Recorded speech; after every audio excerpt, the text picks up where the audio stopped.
ನನಗೆ ಆ ಕ್ವಾಲಿಟಿ ಇಷ್ಟ ಆಗಿಲ್ಲ ಅಂದಮೇಲೆ ನಾನು ಅದನ್ನ ಹೆಂಗ್ ಪ್ರಮೋಟ್ ಮಾಡ್ಲಿ? ಬಟ್ ನೀವೇ ಅಲ್ವಾ ಸಿನಿಮಾಗಿರೋದು, ಎಲ್ಲಾ ಸಿನಿಮಾನು ನೀವೇ ಇರ್ತೀರಾ, ನೀವೇ ಸೇಲ್ಸ್ ಮ್ಯಾನ್ ಅಂದ್ರೆ ಎಲ್ಲಾ ಪ್ರಾಡಕ್ಟ್ನು ನೀವು ಪ್ರಮೋಟ್ ಮಾಡ್ಬೇಕಲ್ವಾ?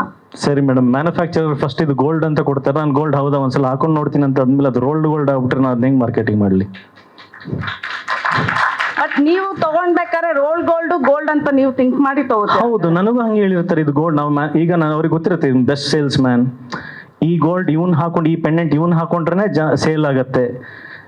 ಬೇರೆ ಬೇರೆ ಆರ್ನಮೆಂಟ್ ಹಾಕೊಳಕ್ ಬೇರೆ ಬೇರೆ ಅಂದ್ರೆ ಅದಕ್ಕೆ ಆದಂತ ಹೀರೋಗಳು ಇದಾರೆ ಸೂಟ್ ಆಗೋದು. ಅಂದ್ರೆ ಎಲ್ರಿಗೂ ಒಂದೊಂದು ಆರ್ನಮೆಂಟ್ ಸೂಟ್ ಆಗುತ್ತೆ. ಕೆಲವೊಬ್ರಿಗೆ ಸುತ್ತಿಗೆ ಸೂಟ್ ಆಗ್ಬೋದು, ಕೆಲವೊಬ್ರಿಗೆ ಮಚ್ ಸೂಟ್ ಆಗ್ಬೋದು, ಕೆಲವೊಬ್ರಿಗೆ ಹಾರ ಸೂಟ್ ಆಗ್ಬೋದು, ಕೆಲವೊಬ್ರಿಗೆ ಕಿರೀಟ ಸೂಟ್ ಆಗ್ಬೋದು. ಒಬ್ಬೊಬ್ಬರಿಗೆ ಇಟ್ಸ್ ಎವ್ರಿಥಿಂಗ್ ಇಸ್ ಫೇರ್. ಈ ಸಿನಿಮಾದಿಗೆ ಎಲ್ಲಾ ಕ್ಯಾಟಗರೀಸು ಬೇಕು, ಎಲ್ಲಾ ತರದ ಸೇಲ್ಸ್ ಮ್ಯಾನ್ ನಮ್ಮಲ್ಲಿದ್ದಾರೆ. ಈ ಪ್ರೀತಿ ಅಂತ ಬಂದಾಗ ನಾನು ಒಂದು ಬೆಸ್ಟ್ ಸೇಲ್ಸ್ ಮ್ಯಾನ್. ಸ್ಟಾರ್ಟಿಂಗ್ ಅಲ್ಲಿ ಸರ್ ಇದು ಗೋಲ್ಡ್ ಇದು ಅಂತ ನನಗೆ ಹೇಳ್ತಾರೆ, ನಾನು ಹೌದಾ ಅಂತ ನಂಬಿಟ್ಟಿರ್ತೀನಿ. ಅದು ಸೇಲ್ ಮಾಡೋಕ್ಕೂ ಮುಂಚೆ ಸರ್ ನನಗೊಂದು ಅಭ್ಯಾಸ ಇದೆ, ನಾನು ಒಂದಷ್ಟು ದಿನ ಹಾಕೊಂಡು ನೋಡ್ತೀನಿ ಸರ್ ಅಂತ. ಅದು ನೋಡಿ ಸ್ನಾನ ಮಾಡಿದಾಗ ಎಲ್ಲ ಸೋಪ್ ಎಲ್ಲ ಹಾಕಿದಾಗ ಅದು ಏನೋ ಹೋಗ್ತಾ ಇದೆಯಲ್ಲ ನೋಡ್ಬಿಟ್ಟು ರೋಲ್ಡ್ ಗೋಲ್ಡ್ ಅಂತ ಆಮೇಲೆ ಮೆಲ್ಲ ಗೊತ್ತಾಗುತ್ತೆ. ಸರ್ ನಾನು ರೋಲ್ಡ್ ಗೋಲ್ಡ್ ಸೇಲ್ ಮಾಡಲ್ಲ ಸರ್ ಅಂತ ಹೇಳ್ತೀನಿ. ಸೊ ನೆಕ್ಸ್ಟ್ ಟೈಮ್ ಪ್ರೊಡ್ಯೂಸರ್ಸ್ ಬಂದಾಗ they should be very careful to handle you. ಇನ್ನು ಮೇಲೆ ನಾನು ಯಾವ್ದನ್ನ ವೇದಿಕೆ ಮೇಲೆ ನಿಂತ್ಕೊಂಡು ನನ್ನ ಸಿನಿಮಾ ಪ್ರಮೋಟ್ ಮಾಡ್ತಾ ಇದೀನಿ ಅಂದ್ರೆ ನಂಗೆ ಆ ಸಿನಿಮಾ ಇಷ್ಟ ಆಗಿದೆ, ನನಗೆ ಆ ಸಿನಿಮಾ ಸಮಾಧಾನ ಕೊಟ್ಟಿದೆ ಅಂದ್ರೆ ಮಾತ್ರ. Okay, my last question to Brinda. I think ಡೈರೆಕ್ಟರ್ದು ಒಂದು ಜೆನ್ಜಿ ಒಂದು ಇದು ಲೈನು ನೀವು ತುಂಬಾ ಸೀರಿಯಸ್ ಆಗಿ ತಗೊಂಡ್ಬಿಟ್ರಿ ಅನ್ಸುತ್ತೆ. You to like he said no, ನನ್ನ ಮಗಳು ಹೇಳಿದ್ದು ಜೆನ್ಜಿಗ್ ಮಾಡಬೇಕು ಅಂತ. Taken it seriously?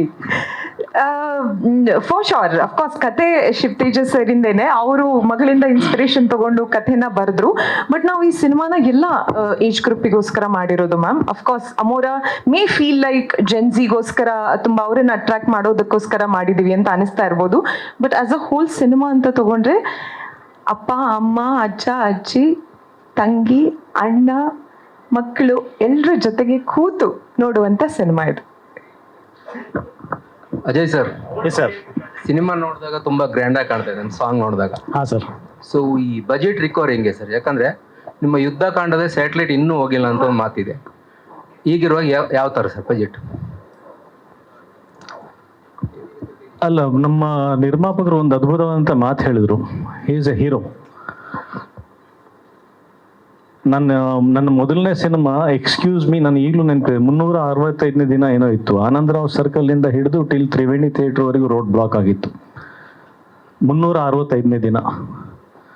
ಕ್ರಮೇಣವಾಗಿ ಹೋಗ್ತಾ ಹೋಗ್ತಾ ಅದು ಸತ್ಯವಾದಂಥ ಮಾತು ನಾವೆಲ್ಲರೂ ಒಪ್ಕೊಳ್ಳೇಬೇಕು.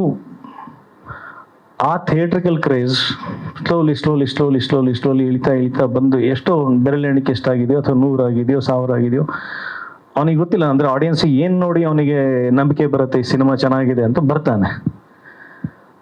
ಬಟ್ ಯಾರು ಥಿಯೇಟ್ರಿಗೆ ಬಂದು ನೋಡ್ತಾನಲ್ಲ, ನಾವು ಸಿನಿಮಾ ಮೇಕರ್ಸಿಗೆ ಅವನ್ ಹೀರೋ. ಅವನಿಗೆ ನಾವು ಪರದೆ ಮೇಲೆ ಹೀರೋ ಕಾಣಿಸ್ತಿರ್ಬೋದು, ಬಟ್ ನಮಗೆ ಅವನೇ ಹೀರೋ.